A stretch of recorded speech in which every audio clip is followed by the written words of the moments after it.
I worked myself out of a job, and a friend showed up and asked me if I wanted to drive truck. I went down and got a book. It was a Friday. I went down and got a book after I talked to his boss.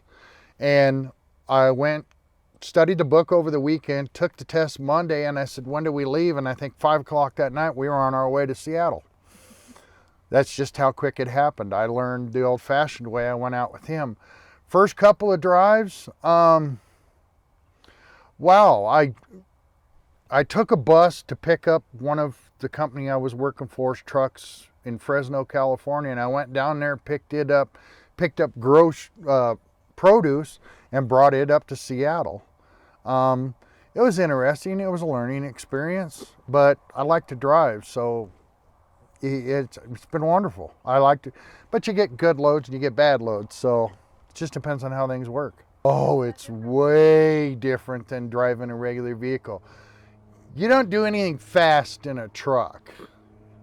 I mean, if you're loaded to the hilt, you're 80,000 pounds. And they've got brakes that adjust to weight. You know, they work harder the more weight you got on them, but still, if I'm doing 55 miles an hour and I stomp on the brakes, it's about a football field before it stops. And that's, yeah, and that's standing on the brakes. And they don't take off fast. I mean, you're not going to drag race in a truck. Yeah, it's your size, your width. I've noticed, like lately, lanes have shrunk. Not as much side to side room to move around.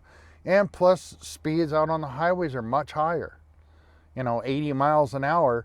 We don't do 80. I believe that's an insurance issue, which I understand completely. But yeah, we don't, and people get upset because we're in the way. But if you want your tennis shoes and your groceries, you need us. I've hauled, I don't haul hazardous materials, but I've hauled Pepsi, Coke, truck bed liners, produce, oranges, apples, melons, grain. I've had all kinds of things, COVID, toilet paper, paper towels, you name it. It's been in the truck. I'm taking a trailer for another company, a moving company, that's got some empty crates on it that are going north to Alaska because of the lumber shortage. They're short of crates up north. And about 95% of it's military moves because that's when they do all their moves, and there's a whole lot of bases up there. So I'm taking a trailer up to Fairbanks, drop it off with a bunch of crates on it. I don't have a boss hanging over my shoulder.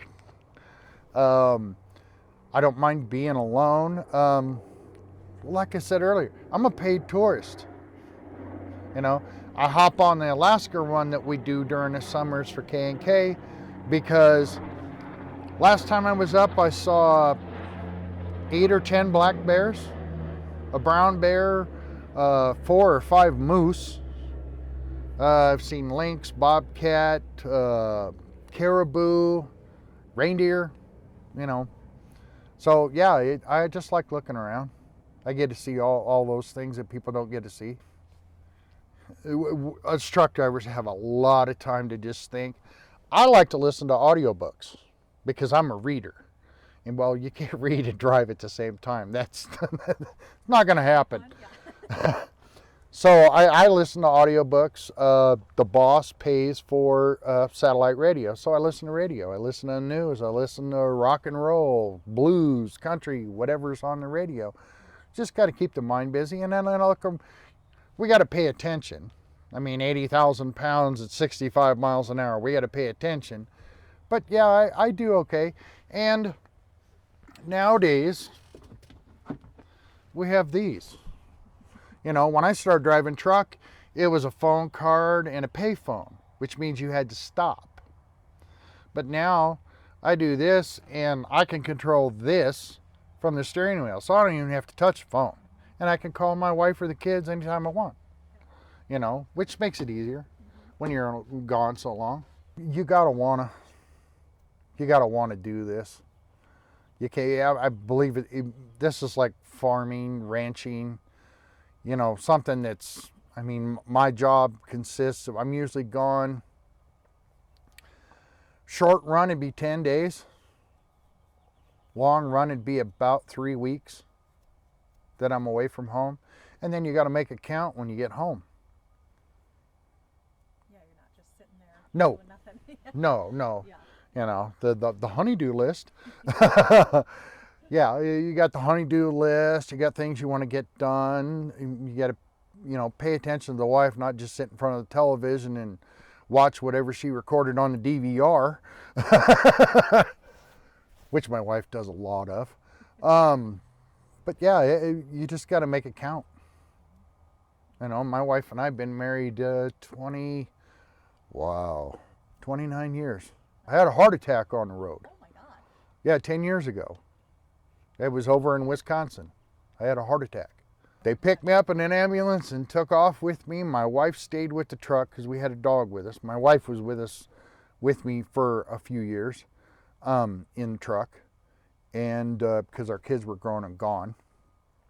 And yeah, I just, my father-in-law came out and picked me and the wife up and the dog and brought us back, and I worked myself back into the truck. It took a month or two. But yeah, that was scary. Nobody wants to work anymore. There's not a lot of young people in trucks, and not a lot of women. And I don't know why, other than society at large and their opinions. Women are just as good as us guys.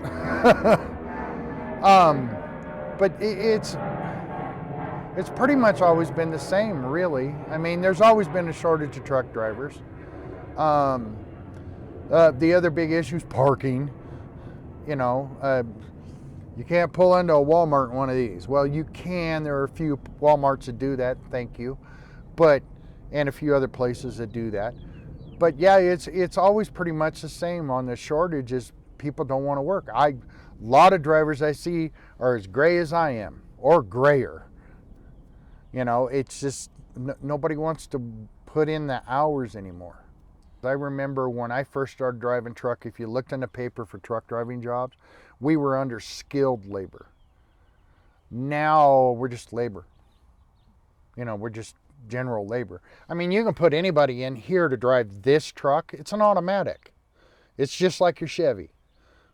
Yeah, put it in, drive, and go. It's just, you've got 80,000 pounds. It doesn't stop. It bends in the middle. You got to back into docks. You know, it's society. Most people nowadays want it handed to them. It's like the unemployment thing with the extra money. That's why nobody wants to work. I was telling you, there's for hire signs everywhere. If it was like this when I was a kid, I'd have gone nuts. I'd have had 2 or 3 jobs just because I could learn different things. So yeah, it's society, really. Too many people are used to having it handed to them nowadays. Stuff's too easy. That's why they don't list us as skilled labor anymore. We're just a bunch of, and I hate to say this, rednecks just driving truck. No, I know a lot of people that are really smart that drive trucks for a living. And because we have a lot of time to think. And you can learn things on audiobook. But yeah, I don't know any other way to explain it. I'm just a simple guy. I just want a decent day's pay for a decent day's work. And with this, if the truck don't move, I don't get paid. I get paid per the mile. So if that odometer doesn't move, I don't get paid, and neither does my boss. So as long as I keep moving, I keep working, people keep getting their Nikes and, you know, their Nutter Butters and their Starbucks Frappuccinos in a can, and which I like. Coffee. You know, when you're a kid, it's Pepsi, Coke, when you're older, it's coffee. If it's something you haven't done and you're interested in, do it. If you quit learning, you quit living. I try and learn. I've been driving for 23 years and I learn something new every day in this truck, about this truck, and being on the road. I'm just generalizing, believe I did about 155,000 miles last year. And 6 months of that was running back and forth to Alaska. And that's 4 days up, taking a day off, 4 days back, taking a day off, 4 days up, taking a day off, 4 days back, taking a day off. And I did that for 6 months straight. It's close to 15,000 miles a month, but like I said, I get paid by the mile, and my wife likes that paycheck. The grandkids had a great Christmas.